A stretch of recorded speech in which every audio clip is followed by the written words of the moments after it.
హల్లెలూయా. Good morning. తెల్లవారిందండి. మరొక రోజు మన యేసయ్య మాటలు ధ్యానిద్దాం రండి. చిన్న ప్రార్థన. పరిశుద్ధుల నీకు వందనములయ్యా. మరొక రోజు మా జీవితంలో ఇచ్చావయ్యా, నీకు వందనములయ్యా. అంత త్వరితముగా దినములు గతించిపోతున్నవి. ప్రతిరోజు నీ కృపలో నాయన భద్రపరచబడటకు, ప్రతి దినము నీ దీవెనలతో నింపబడటకు, నీ సాక్షులుగా బ్రతుకుటకు మాకు సహాయం చేయమని క్రీస్తునామంలో అడుగుచున్నాను తండ్రి. ఆమేన్. ఎలా ఉన్నారండి? బాగున్నారా?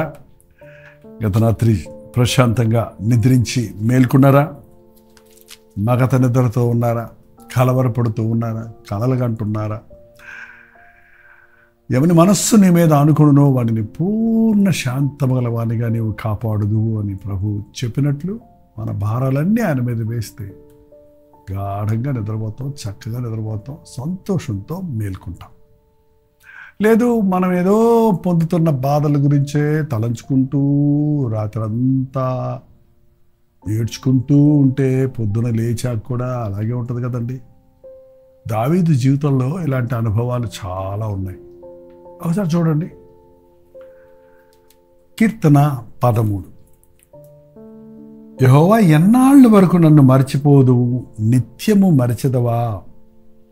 నాకెంతకాలము విముఖుడవై ఉందువు, ఎంతవరకు నా మనసులో నేను చింతపడుదును.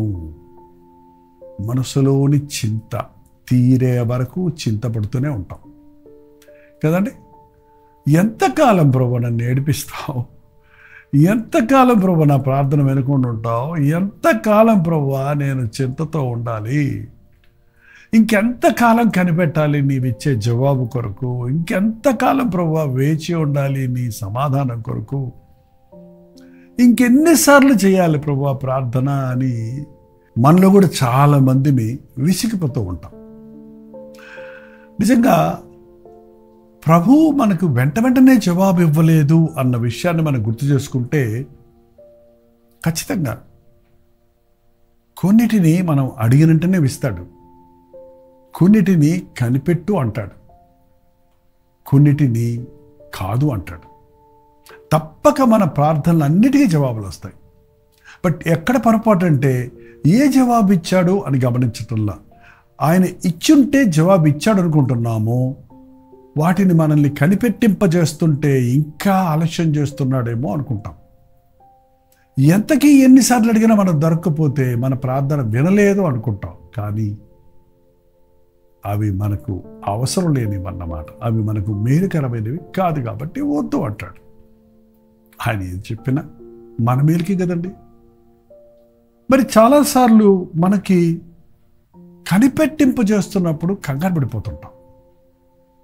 ఓర్పు సహనము లేకుండా దేవుని సహాయాన్ని మనం కోరలేమండి. అనుకున్నది అనుకున్నప్పుడే జరిగిపోవాలనుకోవటం కాదండి. ప్రార్థన చేసినంత మాత్రాన, ప్రభువును అడిగినంత మాత్రాన అన్నీ నీవు అడిగిన క్షణంలోనే వచ్చేస్తాయి అనుకోవటం అజ్ఞానం. ఎస్, ఆపత్కాలంలో మొరపెట్టు, రేపు చెప్తానంటావు, వెంటనే విడిపిస్తాడు ఆయన. బికాజ్ నువ్వు ఆపదలో ఉన్నావు, ఆలస్యం చేస్తే అయిపోద్ది మన పని. కానీ కొన్ని నీ అనుకున్నప్పుడు కాకుండా ఆయన సమయంలో చేస్తాడు. కొన్నిటిని ఆయన ఉండనిస్తాడు, ఎందుకంటే అవి మనకి మేలుకరంగా మారుతాయి. మన విశ్వాసాన్ని వృద్ధి చేయటానికి, మన ఓర్పు సహనాన్ని పెంచడానికి, మనం దేవుని మీద రూఢిగా విశ్వాసం ఉంచామా లేదా అని పరీక్షించడానికి దేవుడు అనుమతిస్తుంటాడు. ఇంకెంతకాలం ప్రభువా, ఎన్నాళ్ళ వరకు నీవు నన్ను మర్చిపోదు? మర్చిపోవటమా? మనకంటే మతిమరుపు. ఆయన మరువడు, నిన్ను విడువడు, నిన్ను మరువడు. ఆయన మారని దేవుడు, మార్పు లేని దేవుడు. ఆయన మనల్ని బాగా ఎరిగిన దేవుడు. మనమే ఆయన్ని మర్చిపోతున్నాం. మనకు బాధలు ఎక్కువైనప్పుడు దేవుడు నన్ను మర్చిపోయాడు అనుకుంటున్నాం. ఈ చెన్నైలో ఇంజనీరింగ్ కాలేజీలో ఒక సహోదరుడు చదువుతుండేవాడట. రక్షించబడ్డ ఇంకొక ఆయన వారిని ఒక మీటింగ్కి రండి, మీరు ఎప్పుడు దిగులుతో ఉంటున్నారు, బాధలో ఉంటున్నారు, డిస్కరేజింగ్గా ఉంటున్నారు అని ఒక దైవజనుడి దగ్గరికి తీసుకొని వెళ్ళారు. మీటింగ్ జరుగుతూ ఉంది. ఆయన ఎప్పుడు ఎన్నిసార్లు పిలిచిన ఆయన్ని ఇంజనీరింగ్ కాలేజ్ స్టూడెంట్స్గా ఉన్నవారు ఎప్పుడు పిలిచినా దేవుడు నన్ను విడిచిపెట్టేశాడు, నాకు యవ్వన కాలంలోనే బలహీనతలు వచ్చాయి, నా చదువులో సాగలేకపోతున్నాను, దేవుడు నన్ను విడిచిపెట్టేశాడు అని చెప్తుంటే, లేదు, మీరు ఒక్కసారి ఒక్క దైవజనుడి దగ్గర వర్తమానం యేసయ్య మాటలు వినడానికి రండి అని పిలుచుకొని వెళ్ళాడు. వీళ్ళు కొంచెం లేటుగా వెళ్ళారు. అడుగు పెట్టేటప్పటికే ఆ బలిపీఠం దగ్గర నుంచి దైవజనుడు మాట్లాడుతున్నాడు, ప్రభువు నిన్ను విడిచిపెట్టాడు అనుకుంటున్నావా?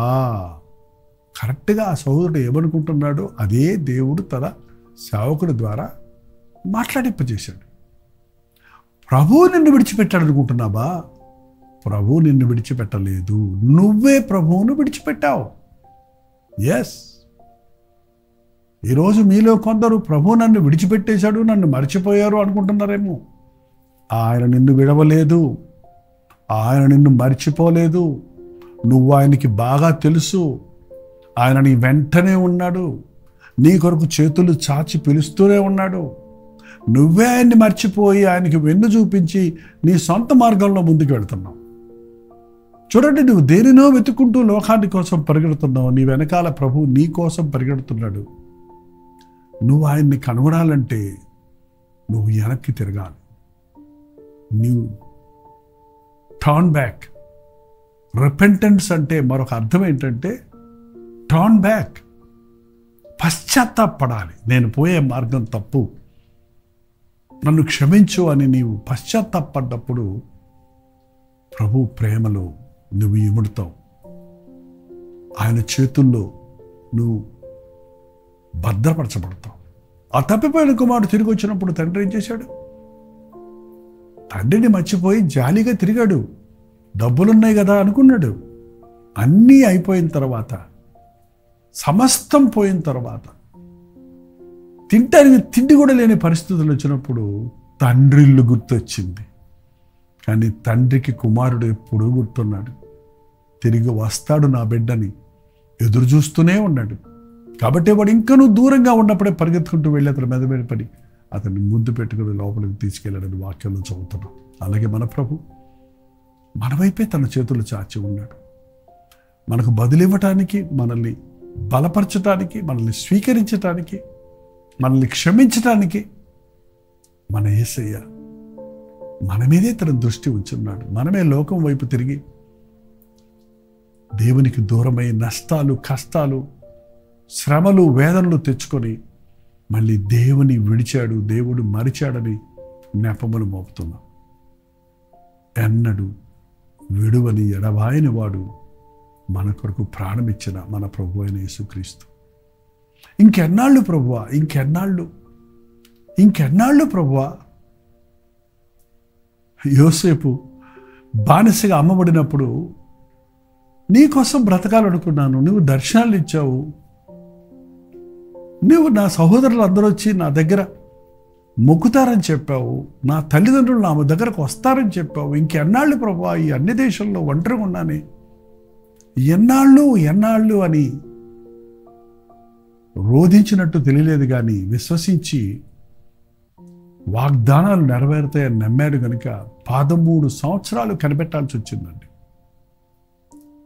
13 సంవత్సరాల తరువాత, శోధించబడిన తరువాత దేశం యొక్క ఉన్నత స్థానంలోనికి హెచ్చించబడ్డాడు.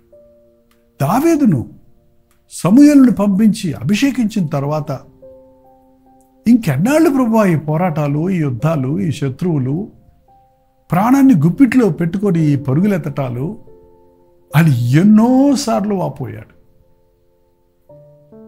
అయితే 13 సంవత్సరాలు, ఇంచుమించు 17 సంవత్సరాలప్పుడు ఆయన అభిషేకించబడి ఉంటే 30 సంవత్సరాలప్పుడు మాత్రమే యెరూషలేములో చక్రవర్తిగా అభిషేకించబడ్డాడు.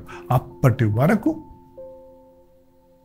గురిలేని వానిగా, దరిలేని వానిగా, ఎవ్వరూ తోడులేని వానిగా, సొంత మామ చేత తరమబడుతూ నానా శ్రమలు, పోరాటాలు పోరాడాడు.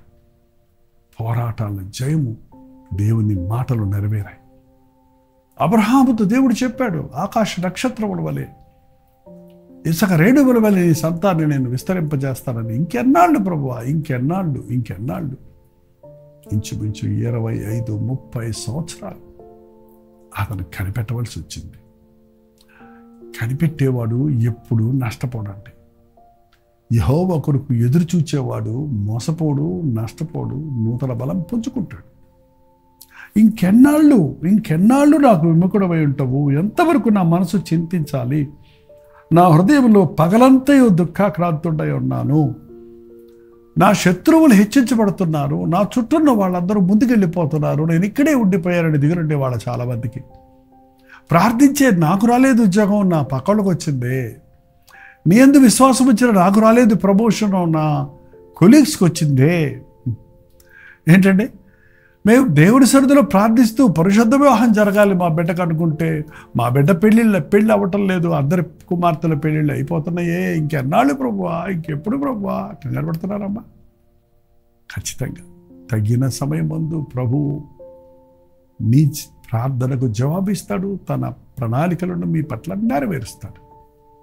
ఇదే కీర్తనలో ఎన్నాళ్ళు అని కంగారు పడిన దావీదు 5వ వచనం అంటే చివరి వచనం వచ్చినప్పటికి ఏమంటున్నాడు? నేనైతే కృపయందు నమ్మికుంచున్నాను, నేను దేవుని కృపయందు నమ్మికుంచి ఉన్నాను. కృప కలిగిన దేవుడు నాకు అన్యాయం చెయ్యడు. నాకు యోగ్యత లేకపోయినా, నేను సమర్థుడిని కాకపోయినా, నాకు అడగటానికి అధికారం లేకపోయినా కేవలం తన కృప చొప్పున నాకు జవాబు ఇస్తాడు అనే నమ్మకం నాకుంది. నేను కృపయందు నమ్మికించున్నాను, నీ రక్షణ విషయములో నా హృదయము హర్షించుచున్నది. నీ యందు నేను హర్షిస్తున్నాను, ఆనందిస్తున్నాను. యెహోవా నాకు ఉపకారములు చేసి ఉన్నాడు, నేను ఆయనను కీర్తించెదను. యెహోవా నాకు ఉపకారములు చెయ్యలేదు, ఎప్పుడు చేస్తావు అన్నవాడు తన ప్రార్థన ముగించేటప్పటికి చేసి ఉన్నాడు, నేను ఆయన్ను కీర్తించదను అని ముగించాడు. ప్రతిసారి మనం ప్రార్థన కూర్చున్నప్పుడు ప్రభువా ఇది అని చెప్పినప్పుడు, మన భారాలన్నీ దేవునితో చెప్పినప్పుడు, మన అవసరతలన్నీ కొరకు ప్రభుని అడిగినప్పుడు, తన సహాయం కొరకు మనం కోరినప్పుడు గుర్తుపెట్టుకోండి, ప్రార్థనలో మీరేమేమి అడుగుచున్నారో అవి మీకు దొరికినవి అని నమ్మిన ఎడల మీకు అవి దొరుకును. ప్రార్థనలో విశ్వాసంతో అడగని వాడికి ఏమి దొరకదు. కాబట్టి నిజమే, మీకు బాధ ఉంటే, మీకు సందేహం ఉంటే, మీకు వేదన ఉంటే, మీకు మొరలుంటే దేవునితో చెప్పండి. మీ పరిస్థితిని దేవునికి విన్నవించండి.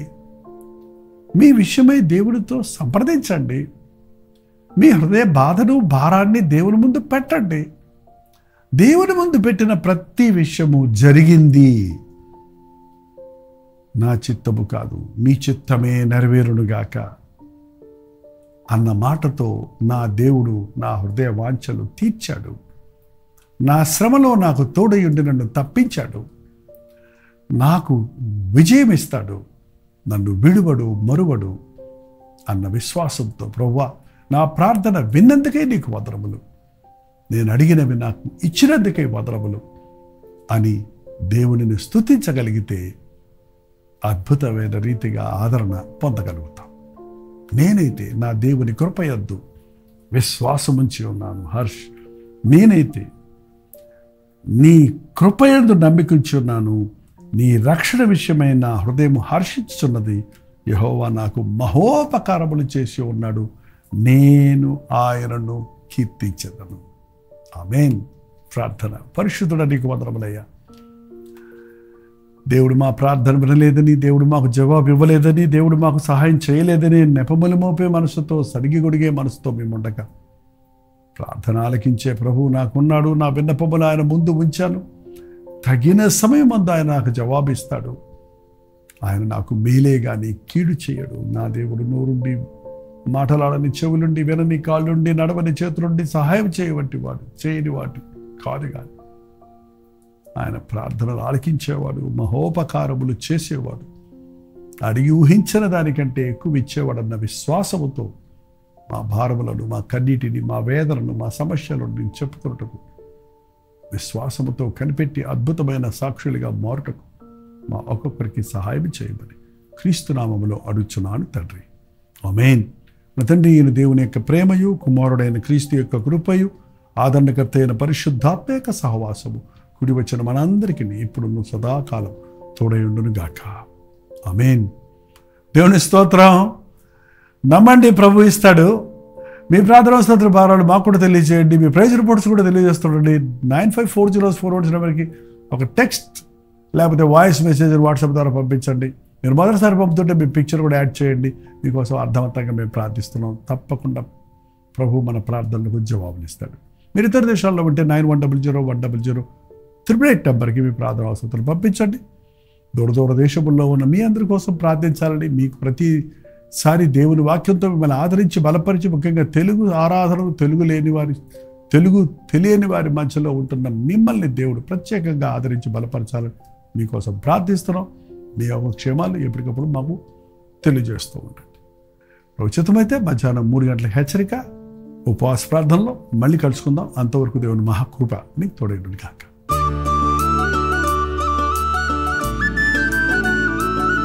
తెలుగు, తమిళ, హిందీ, మలయాళం, బెంగాలీ, ఒరియా అనే 6 భాషల్లో టెలివిజన్ ప్రోగ్రామ్స్ కొనసాగుతూనే ఉన్నాయి. భారభరితమైన పరిచయంలో మీరు సహకరించాలని ఆశిస్తే, ప్రభు మిమ్మల్ని ప్రేరేపిస్తే మీ విరాళాలు, కానుకలు డాక్టర్ జై పాల్ ఫౌండేషన్స్ అనే ట్రస్ట్ నెంబర్కి మీరు పంపించవచ్చు. అవి నేరుగా టీవీ ఛానల్స్కి వెళ్తే అందులో ఏది మేము మా సొంత పరిచయం కొరకు ముట్టుకోవటం లేదు, వేరే పరిచయం కొరకు ముట్టుకోవటం లేదు. టెలివిజన్ పరిచయలో ఇంకా సువార్త వినని వారికి అది అందించాలని ఆశతో ఒక 20 సంవత్సరాలుగా కొనసాగుతున్న పరిచయం కొరకు ప్రార్థించండి. మీ సహకారాన్ని అందించండి. ఈ విషయం మీకు ఇంకా వివరాలు కావాలంటే 89393939 అనే నెంబర్కి మార్నింగ్ 10 నుంచి ఈవినింగ్ 10 లోపల మీరు ఫోన్ చేయండి. వివరాలు మీకు తెలియజేస్తాం.